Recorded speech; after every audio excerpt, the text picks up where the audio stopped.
مرد کو بنانے کے لیے مٹی فرشتوں کے ذریعے اللہ تعالیٰ نے زمین سے منگوائی، لیکن عورت کے لیے مٹی نہیں منگوائی، اس کو مرد کی ہی ٹیڑھی پسلی سے بنایا، اور جس مرد کی پسلی سے وہ بنی ہے وہی اس کا محرم بنتا ہے، وہ اسی کے نکاح میں جاتی ہے کیونکہ وہ اس مرد کے وجود کا حصہ ہوتی ہے۔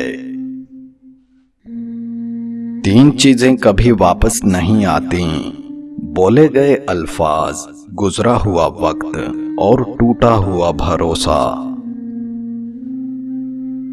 مرد عورتوں کے نگران ہیں کیونکہ اللہ نے ایک کو دوسرے پر ترجیح دی ہے، اور اس لیے بھی کہ مرد اپنے مال میں سے خرچ کرتے ہیں، پھر جو عورتیں نیک ہیں وہ بات مانتی ہیں، مردوں کی پیٹھ پیچھے محتاط رہتی ہیں کیونکہ اللہ تعالیٰ نے ان کو محتاط کیا ہے۔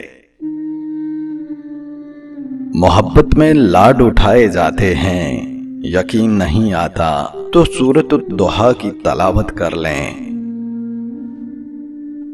مولانا طارق جمیل کہتے ہیں، جب تمہاری شادی ہوگی تو تمہیں شیطان ایک سبق پڑھائے گا کہ چلو بیوی کی اصلاح کرتے ہیں۔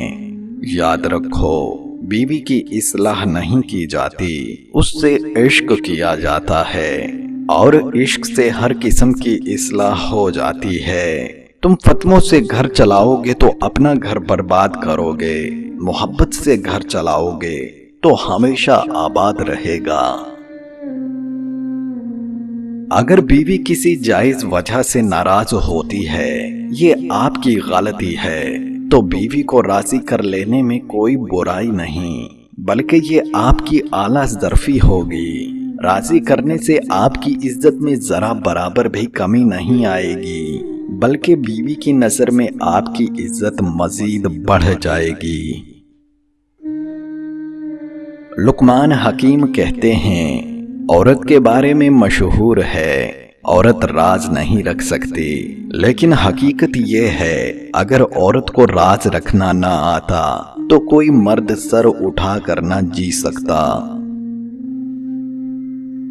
وہ مرد اپنی بیوی کے دل پر راج کرتا ہے جو اسے گھر میں دوسروں کے سامنے وہی عزت دے جو اسے وہ کمرے میں 4 دیواری کے اندر دیتا ہے۔ سائیکالوجی کے مطابق انتہائی دلچسپ اور حیران کن حقائق کچھ یوں ہیں۔ سونے سے پہلے جس آخری انسان کے بارے میں آپ سوچتے ہیں وہ یا تو آپ کی خوشی کی وجہ ہوتا ہے یا دکھ کی۔ اگر کوئی شخص چھوٹی چھوٹی چیزوں پر روئے تو وہ شخص معصوم اور نرم دل کا مالک ہے۔ 90% لوگ جو باتیں میسیجز پر کرتے ہیں وہ آپ کے سامنے نہیں کہہ پاتے۔ اچھے اور خوبصورت کھلے کھلے کپڑے پہننے سے آپ کی خود اعتمادی بڑھ جاتی ہے۔ اگر کوئی شخص کم بولتا ہے مگر جب بولتا ہے تو اگر تیزی سے بولے تو وہ شخص اپنے اندر کچھ راز رکھتا ہے۔ اگر کوئی شخص روتا نہیں ہے تو وہ شخص اندرونی طور پر کمزور ہے۔ اگر کوئی شخص عجیب طریقے سے زیادہ کھائے تو وہ شخص ٹینشن میں ہوتا ہے۔ جھوٹ کثرت سے بولنے والے دوسروں کا جھوٹ پکڑنے میں ماہر ہوتے ہیں۔ اگر کوئی شخص بہت زیادہ ہنستا ہے، حتیٰ کہ غیر ضروری باتوں پر بھی ہنستا ہے، تو وہ شخص اندرونی طور پر انتہائی اکیلا ہے۔ اگر کوئی شخص چھوٹی چھوٹی باتوں پر بھی غصہ کرے تو یقیناً اس شخص کو محبت کی ضرورت ہے۔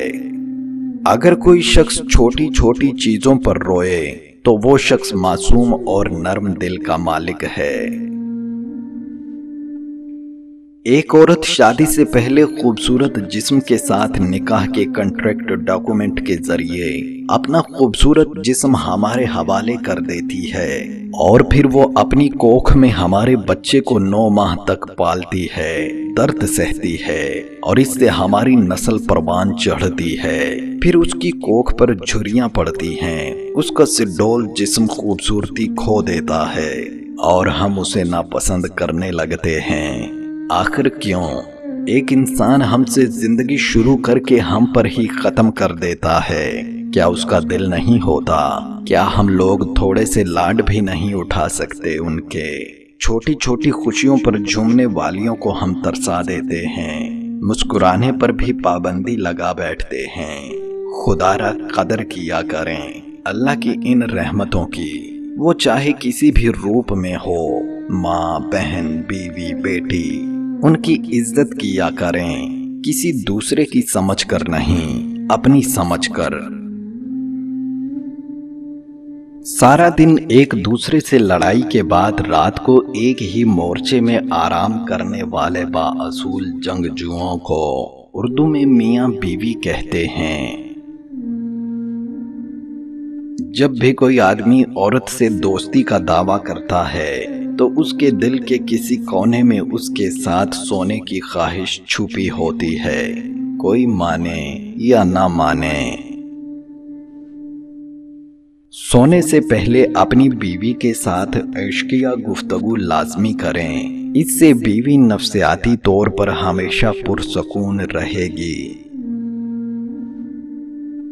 عورت اگر پہاڑ توڑ کر دوسری جگہ منتقل کر دے اور اسے صرف اتنا کہہ دیا جائے کہ تمہارے ہاتھ سلامت رہیں تو اس کی تھکاوٹ ختم ہو جاتی ہے۔ یاد رکھیں، عورت ایسپائریشن کو بہت ویلیو دیتی ہے۔ گناہ کے کام میں شوہر کا کہنا ماننا حرام ہے۔ بیبیوں خوب سمجھ لو کہ دین کے کاموں اور شرعی احکام کے سوا باقی سب کاموں میں خامد کا حق پیر سے زیادہ ہے۔ اگر خامد کا حکم دین کے خلاف نہ ہو تو اب اس کے مقابلے میں کسی کے حکم کو بھی ترجیح نہ ہوگی، تو خامد کا حق اللہ اور رسول کے بعد سب سے زیادہ ہے۔ اگر عورت کو ہر معاملے میں خامد کی اطاعت کا حکم ہوتا تو بہت سے لوگ عبادت الہی سے محروم رہ جاتے، جو انسان کی پیدائش کا اصل مقصد ہے۔ قرآن میں اللہ پاک نے فرمایا، اور ہم نے جنات اور انسانوں کو اپنی عبادت ہی کے لیے پیدا کیا ہے۔ اس سے معلوم ہوا کہ اللہ کی عبادت مخلوق کی پیدائش کا اصلی مقصد ہے، لہذا ہر جگہ اس کو مقدم رکھا جائے۔ حدیث میں ہے کہ خالق کی نافرمانی میں کسی مخلوق کی کسی طرح تابعداری نہیں ہے، یعنی کسی مخلوق کا کسی قسم کا حکم ماننا جو خالق کے حکم کے خلاف ہو ہرگز جائز نہیں ہے۔ اگر شوہر گناہ کا حکم دیں کہ فلاں گناہ کرو، مثلا شوہر کہے کہ زکوٰۃ نہ دو یا نماز نہ پڑھو یا دینی تعلیم نہ کرو یا کوئی ایسی ہی بات کا حکم دے، تو اس صورت میں شوہر کا کہنا ماننا حرام ہے اور شوہر کی مخالفت فرض ہے، جبکہ وہ کام ضروری یعنی فرض یا واجب سنت موقدہ ہو جس سے وہ روکتے ہیں، اور اگر کسی محتسب کام سے روکیں تو عورت پر شوہر کے حکم کی تعمیل واجب ہے۔ رب تعالی عمل کی توفیق عطا فرمائے، آمین ثم آمین۔